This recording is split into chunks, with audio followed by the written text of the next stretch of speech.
자, 이제 바로 한 발로 넘어가 보도록 하겠습니다. 김영민 매니저님, 한 발 오늘 어디로 좀 준비를 해주셨습니까? 오늘 이제 저희가 아까 디자인 하우스와 IP, 네, OSAT 네. 이런 기업들이 이제 쭉 설명을 좀 드렸기 때문에 저는 오늘 이제 HBM과 관련된 종목을 좀 준비를 해왔어요. 크리켓 수정을 그렇죠. 이쪽으로 했는데 다시 네. 왜 이쪽으로 돌아가는 그렇죠. 거죠? 이게 이제 어찌 보면 이렇게 보시면 될 것 같아요. 지금 이제 시장 종목들이 움직이는 특징을 보면 SK 하이닉스는 HBM과 관련된 이제 이슈가 강하잖아요. 그렇죠. 예. 그러다 보니까 이제 장비 종목들은 HBM 관련주들이 지금 다 급등을 하고 있어요. 예. 어저께도 PSK 홀딩스가 20% 넘게 그렇습니다. 급등을 했잖아요. 근데 이제 디자인 하우스라든지 또 팹리스 기업들은 아무래도 삼성전자가 또 파운드리까지 이제 있기 때문에 그쪽에 이제 역할이 좀 강해질 수 있어서 사실상 또 삼성전자의 비밀병기 막 이런 얘기들 나오면서 그쵸. 강해지고 있잖아요. 그러니까 이제 균형을 좀 맞춘다는 차원에서 그리고 급등하는 이제 장비 종목들 숫자가 또 굉장히 많은 쪽이 이제 HBM 쪽이거든요. 그래서 HBM과 관련된 이제 후공정 수혜주 하나를 오늘 한 발로 좀 준비를 해왔는데요. 네. 오늘 제가 이제 준비해온 종목은 프로텍이라고 하는 기업이에요. 네. 어저께 이제 PSK 홀딩스라는 기업이 이제 또 급등을 했기 때문에 우리가 또 다시 한번 주목을 해야 되는 기업이 인텍플러스라든지 프로텍 그쵸. 이런 이제 후공정 기업이라고 보고 일단 프로텍은 이제 2022년에 이제 면단위 이제 레이저 리플로우 장비를 이제 개발을 하면서 요 기업이 이제 HBM과 관련된 직접적인 이제 수혜주로 부각이 좀 되고 있다. 우리가 이제 기존의 이제 매스 리플로우에 비해서 이 면단위 이제 레이저 리플로우가 어떤 장점이 있냐면 면단위 이제 그 매스 리플로우 이거 두 개를 이제 비교할 때 가장 이제 좀 결정적인 이제 변화가 기판의 이제 휨 현상이라고 보시면 되거든요. 매스 리플로우 자체가 이제 이렇게 휨 현상이 생기는 이제 부작용이 있었기 때문에 이 레이저 리플로우를 가지고 휨 현상이 상대적으로 좀 작고 공정이 이제 단축시킬 수 있는 공정의 시간을 현저하게 좀 단축시킬 수 있는 장점이 있기 때문에 이 부분을 지금 프로텍이 암코하고 이제 공동 개발을 해가지고 글로벌 OSAT 기업 쪽으로 본격적으로 이제 공급을 진행하고 있다. 이제 이렇게 이제 보시면 될 것 같아요.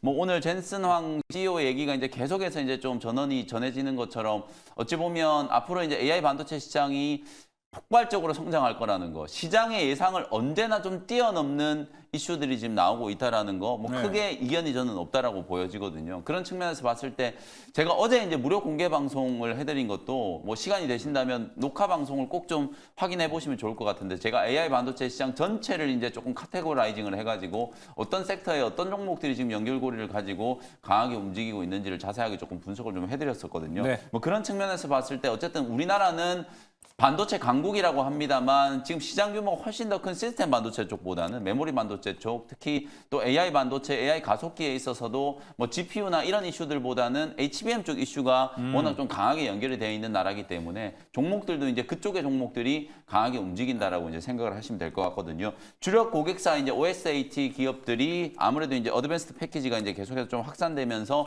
레이저 리플로우 장비 이제 도입이 빠르게 좀 늘어나고 있고 고사양의 이제 디스펜서라든지 본더 이런 장비들의 매출이 빠르게 좀 늘어날 거라고 좀 보여지거든요.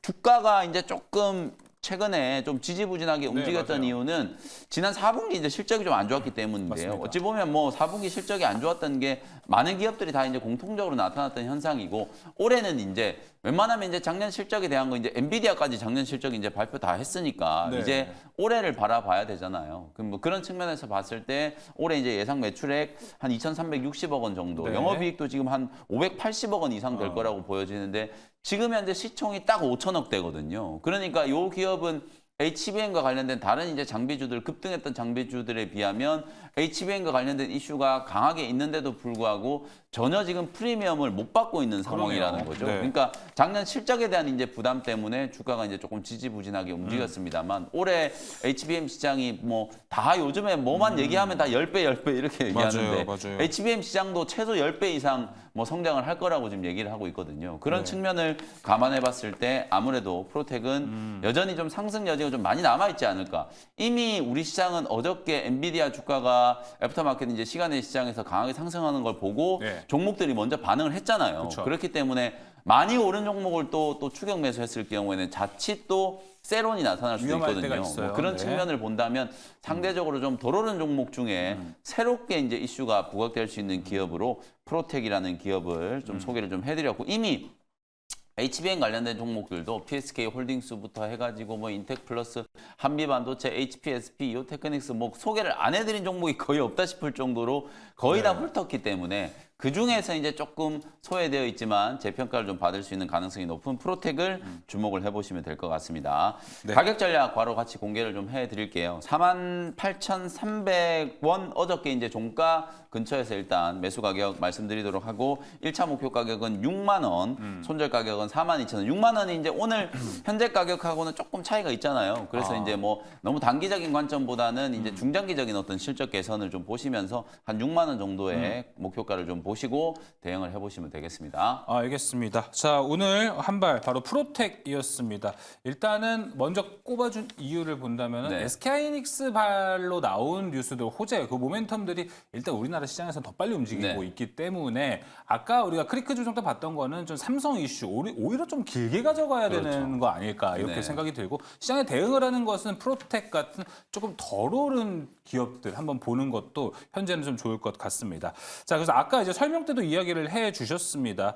매출 감소에 따라서 네. 실적도 같이 조금 빠졌잖아요. 그렇죠. 프로텍이. 그러다 보니까 여기가 터닝 포인트가 있을까 해서 봤더니 레이저 어시스트 본딩 장비 국산화가 네. 2세대가 있다라고 합니다. 맞습니다. 이게 근데 얼만큼 좀 잘 되어 가나요? 그래서 이제 한미반도체도 사실 전체 이제 매출에서 차지하는 이제 TC 본드의 비중이 그렇게 크지 않았어요. 네. 그것 때문에 이제 작년에 한미반도체가 계속 버블이다 이런 얘기들을 했었는데 올해 들어서면서부터 수주가 또 나오고 그리고 SK 하이닉스하고 TSMC의 이제 연합 이게 결국은 정점에 또 엔비디아가 있으니까 그런 이제 이슈들 속에서 TC 본더 특히 요즘에 이제 MUF 얘기 많이 하잖아요. 이게 MUF 방식이 결국은 이제 그 중간에 원래 이제 NCF 방식은 필름을 넣어가지고 D램을 위로 이제 쌓아 올리는 거라고 보시면 되고 MUF는 이제 액체 형태의 이제 소재를 사용하는 거라고 보시면 되는데 결정적인 차이가 우리 세계 3대 이제 메모리 반도체 시장에 삼성전자하고 SK 하이닉스 3등이 이제 미국의 마이크론 테크놀로지잖아요. 네. 이 3대 기업들 중에서 MUF 방식을 쓰는 기업이 SK 하이닉스가 유일하단 말이에요. 근데 이제 삼성전자도 최근에 SK 하이닉스가 워낙 잘 되니까 SK 하이닉스 방식을 따라간다 뭐 이렇게 얘기를 하고 있는데 이 MUF 방식의 이제 TC 본더 전 세계에서 유일하게 생산하는 기업이 한미반도체거든요. 이런 희소성이 있기 때문에 높은 밸류가 정당화가 되는 거예요. 마찬가지로 방금 말씀드렸던 것처럼 이런 면단 이제 레이저 리플로우 장비였던 국산화 이런 것들이 수익성 측면에서는 전체 매출 캐파에서는 크지 않다라고 하더라도 수익성 측면에서 이제 결정적인 기여를 한다는 거죠. 어제 제가 엔비디아 실적 리뷰를 해드릴 때 가장 여러분들이 주목해야 되는 포인트가 네. 영업이익률이 무려 66.7%였다라는 거 말씀을 좀 드렸었잖아요. 마찬가지로 지금 한미반도체 이제 듀얼 TC 본드라든지 이 HBM 공정에 결정적인 이제 기여를 하게 되는 희소성이 있는 장비들 같은 경우에는 마진이 기존의 이제 장비 품목의 최소한 2배 이상은 될 거라고 보거든요. 네. 그런 측면에서 봤을 때는 수익성에 이제 기여할 수 있는 부분이 상당히 좀 크다. 그래서 이쪽이 조금만 성장을 해도 매출단과 영업이익단이 확실하게 좀 좋아 보일 수 있는 이제 개선 효과가 좀 보일 거기 때문에 그런 측면에서 봤을 때는 올해 이제 실적 개선에 좀 높은 점수를 줘도 되지 않을까. 그래서 이제 작년에 부진했던 실적 좀 털어버리고 올해 좋아지는 부분을 좀 주목을 네. 해보시면 좋겠다라는 말씀을 좀 드리겠습니다. 알겠습니다. 지금 채팅창에서도 청룡님께서 프로텍 거래량이 조금씩 터지면서 차트가 너무 좋네요 라고 이야기를 하는데 차트상으로도 상당히 괜찮은가요? 네, 기술적인 측면에서 봤을 때는 뭐 일단은 다른 종목들에 비해서 좀 덜 움직였어요. 네. 그리고 이제 말씀드렸던 것처럼 이제 장기 평선을 이제 조금씩 뚫으면서 서서히 이제 거래량도 좀 살아나고 있는 모습이고 주가가 일단 뭐 전고점까지도 좀 여유가 있고요. 제가 오늘 6만 원 이제 목표가 말씀드렸던 이유가 요즘에 이제 반도체 종목들이 좀 필 받고 상승하기 시작하면 막 5% 10%가 아니라 막 20% 네. 30%씩 급등하는 그런 분위기가 만들어져 버리기 때문에 조금 이제 목표가도 좀 길게 6만 원까지 이제 잡아드린 거니까 편안하게 한번 보시면 되겠습니다. 알겠습니다. 자, 그럼 김준호 매니저님 바로 VS 네. 같이 가보도록 하겠습니다.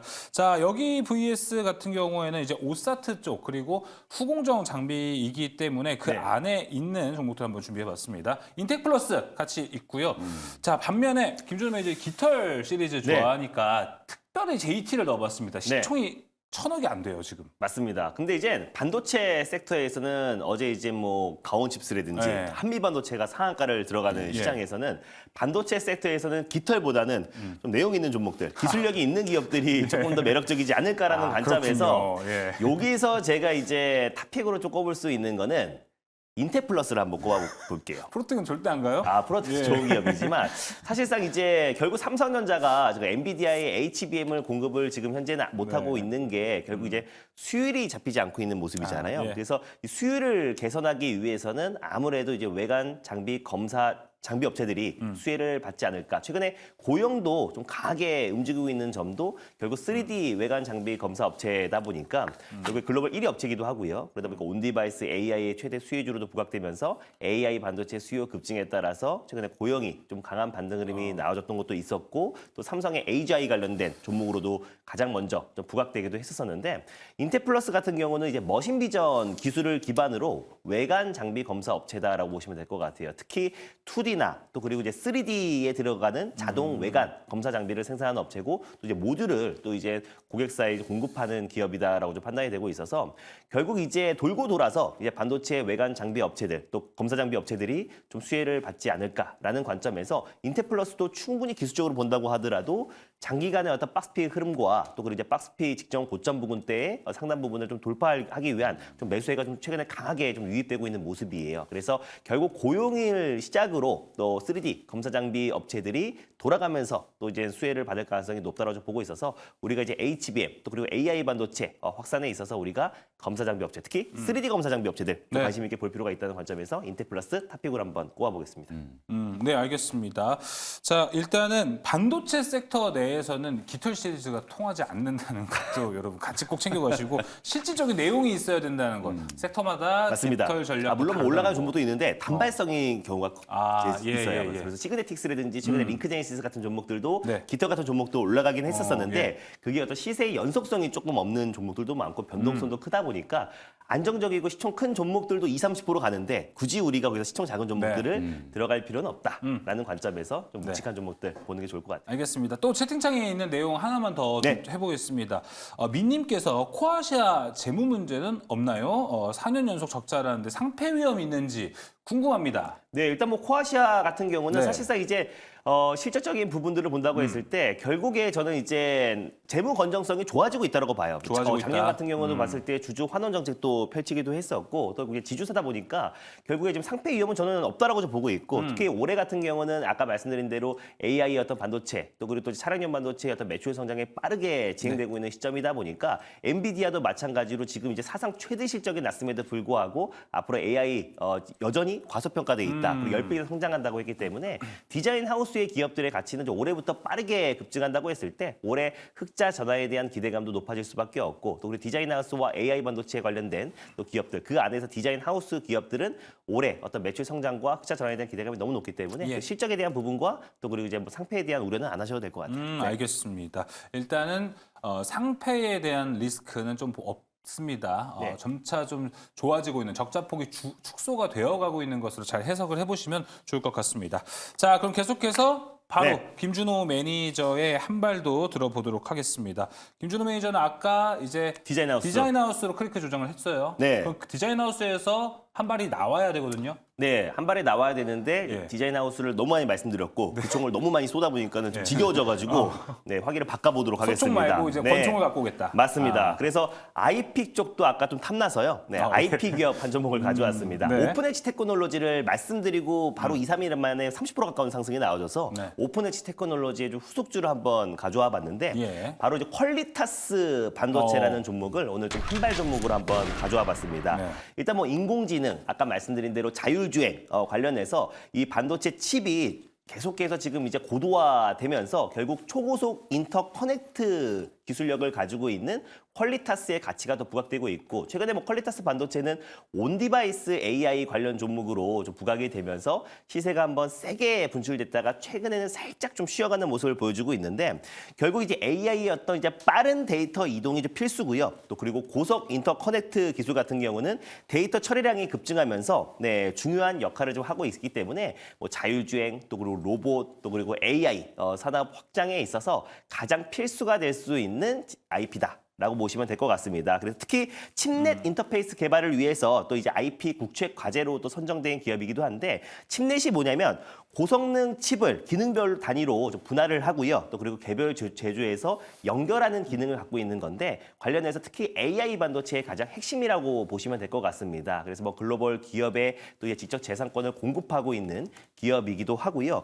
삼성전자 출신의 공학 박사들이 또 설립한 기업이에요. 그래서 현 시점에서는 아무래도 삼성향 매출이 좀 큰 기업이기도 한데 결국 이제 뉴욕에서도 또 이제 엔비디아의 어떤 이제 다음 타자로 ARM이 좀 주목을 받은 만큼 결국 반도체 IP 기업들 또한 마찬가지로 아까 AI 반도체던 또 그리고 자율주행 칩이던 결국 4차 산업의 거의 핵심 칩들은 결국 디자인 하우스 기업들과 또 그리고 이제 IP 기업들이 결국 가장 큰 수혜가 될 수 있다고 보고 있어서 결국 퀄리타스 반도체라는 기업을 좀 한 발 종목으로 한번 가져와 봤습니다. 예, 알겠습니다. 가격 전략 들어볼까요? 네, 일단 뭐 데이터 센터가 이제 앞으로도 규모가 2배 이상 좀 성장한다고 하니까요. 결국 이제 퀄리타스 반도체의 가치도 같이 부각될 수 있다라고 보고 있는데 일단 매수가 보면은 시간에서 한 1% 정도 좀 올라갔더라고요. 네. 네, 그래서 지금 어제 종가보다는 조금 남자답게 좀 높게 잡도록 하겠습니다. 네, 그래서 39,500원을 네, 매수가로 좀 잡아보도록 하겠고요. 목표가는 45,000원 라인대. 네, 그리고 손절가는 33,000원 말씀드려보도록 하겠습니다. 오, 알겠습니다.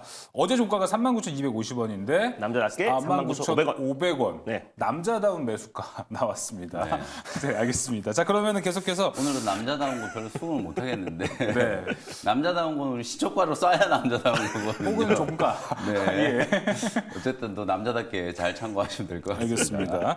자, 근데 퀄리타스 반도체가 조금 저는 걱정이 되는 것. 네. 지금 뭐 이제 매출처를 다각화하고 있다라는 소식이 네. 좀 들리는데 아직은 좀 삼성 매출이 많이 집중이 되어 맞습니다. 있잖아요. 그러다 네. 보니까 여기에 따른 리스크 그리고 주가가 덜 움직이지 않을까라는 생각도 있네요. 저는 오히려 또 그 부분이 또 호재가 될 수 있다고 봐요. 그래서 국내 GM 반도체 기업들이 매출 다각화된 기업들이 있는데 지금 네. 시장의 어떤 수급 포커싱 자체가 결국 이제 AI 반도체에서 어느 정도의 역할을 하는지가 중요한 거잖아요. 뭐 일례로 ISC 같은 기업도 지금 최근에 그 테스트 소켓을 공급하는데 매출이 정말 다각화된 기업인데 지금 시장에서는 지금 현 시점에서는 주목을 못 받고 있지만 결국 삼성전자가 지금 이제 AI 반도체 쪽에서 좀 사활을 걸고 있는 부분도 있고 또 최근에 AGI 관련해서 이제 공식적으로 개발 발표를 했기 때문에 그랬을 때 이제 삼성전자 향 매출 비중이 큰 퀄리타스 반도체 같은 기업들도 충분히 좀 수혜를 받지 않을까. 한미 반도체 같은 경우도 물론 뭐 향후에 어떤 삼성전자의 매출 비중도 있겠지만 엔비디아의 지금 TC 본딩 장비를 공급한다는 이유만으로도 예. 큰 폭으로 좀 시세가 분출되고 있다는 점을 놓고 봤을 때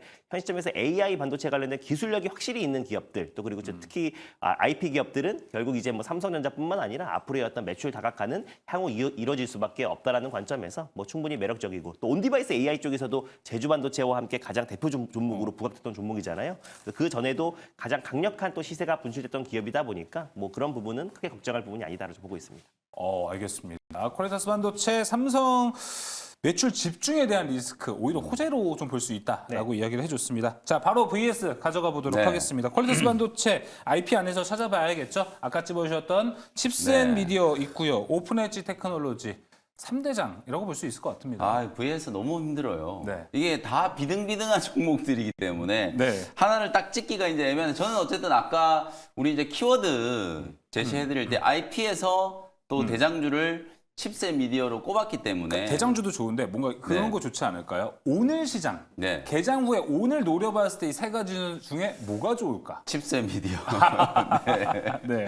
어쨌든 칩셋 미디어 좀 일관성을 가지고 말씀을 좀 드리고 싶고 네. 실은 이제 추세로 보면 오픈 엣지 테크놀로지가 가장 좋아 보여요. 근데 네. 이제 저희가 또 오픈 엣지 테크놀로지는 얼마 전에 또 김준호 매니저가 또 소개해 줄 때도 워낙 또 많은 설명을 드렸고 오픈 엣지 테크놀로지야말로 또 이 AI 반도체와 관련된 삼성전자 향 또 TSMC 향 숨겨진 이제 수혜주라고 이제 네. 보시면 될 것 같고 퀄리타스 반도체는 뭐 오늘 또 잘 설명해 주셨잖아요. 네. 그러니까 돈이 여유가 있으면 그냥 다 사면 되는데 우리가 굳이 하나를 이제 꼽으라고 하면 저는 오늘은 이제 칩셋 미디어를 요 중에서 이제 좀 탑으로 선정을 좀 해드리고 싶습니다. 그리고 코아시아 아까 이제 김조 매니저님 잘 설명해 주셨는데 이게 멀쩡한 기업한테 자꾸 상패 이런 얘기를 하면은 네. 이게 괜히 이제 또 여러분들 오해하시는 분들이 생길까봐 아, 예. 상장 폐지는요 4년이 아니라 이제 5년 연속으로 이제 적자가 났을 때 그것도 5년 연속 적자가 났다라고 해서 무조건 상폐시키는 게 아니고요. 이게 네. 개별 기준으로 이제 5년 연속 이제 적자가 났을 경우에 상장 폐지 실질 심사 대상이 되는 거거든요.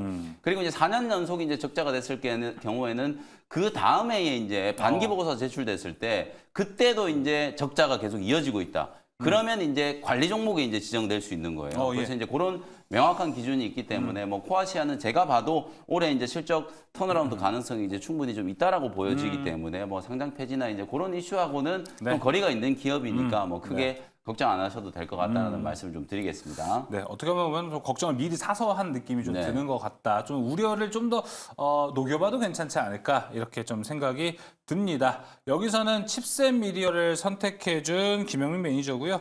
자, 일주일 전만 해도 두 분이 어깨동무하면서 퇴근을 하겠다라고 훈훈하게 했는데 네. 오늘은 신호등도 따로 걸어가셔야 될 것 같습니다. 자, 그러면은 바로 이제 오늘 개장 전에 좀 필요한 이슈들도 같이 다뤄보도록 하겠습니다. 바로 지금 이야기를 나눠봐야 되는 건요. 알테오젠 이야기도 한번 같이 해봐야 될 것 같습니다. 어제 이제 독점 계약 체결이 있었고 장 후반부에 갑자기 말아 올리는 현상이 나왔고요. 그래서 저는 오히려 시외 거래에서 좀 더 상승이 나오지 않을까 했는데 시외 거래에서 무난하게 한 2% 정도 상승했습니다.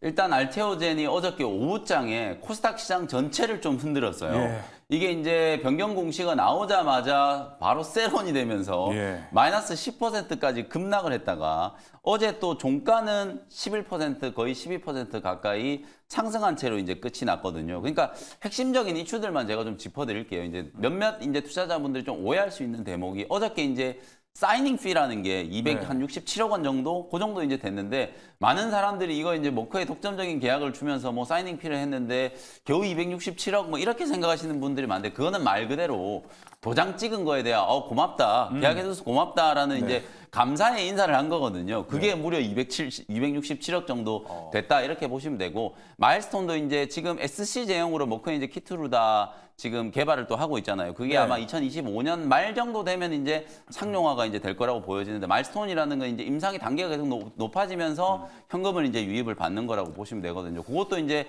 한 5,600억 정도 이제 증액이 됐어요. 그리고 가장 중요한 거 지금 키트루다가 작년에 매출이 30조 원이었거든요. 네. 단일 의약품 품목 중에 가장 많은 이제 매출을 기록한 게 키트루다예요. 1년에 네. 지금 30조 원치를 팔았다는 얘기인데 이게 특허가 27년에 만료가 되기 때문에 머크사 같은 경우에는 이 키트루다의 이제 지배력을 유지하기 위해서 SC 제형으로 이제 독점적으로 개발을 하려고 하는 거거든요. 그래서 그 독점적인 개발이 2025년에 끝나고 2026년부터 SC 제형에 대한 것도 이제 본격적으로 매출이 진행된다라고 하면 물론 추정치를 이제 정확하게 말씀드리긴 어렵습니다만 그 매출이 발생할 때마다 로얄티를 받는 것까지 지금 계약에 포함이 되어 있단 말이에요. 그러면 사실 우리가 전체 지금 1년에 한 30조 원 정도 매출이 나오는데 그게 이제 SC 제형으로 개발이 됐을 때 어느 정도 매출이 나오고 거기에 제가 볼 때는 최소한 3.5%에서 5% 정도 이제 로얄티. 지금 뭐 한 2% 정도 받을 거다 아니면 뭐 1.5% 정도 받을 거다 이런 얘기들도 많은데 몇 프로가 받을 건지는 공개가 안 됐어요. 이번 네. 계약에서. 다만 추정을 좀 해보면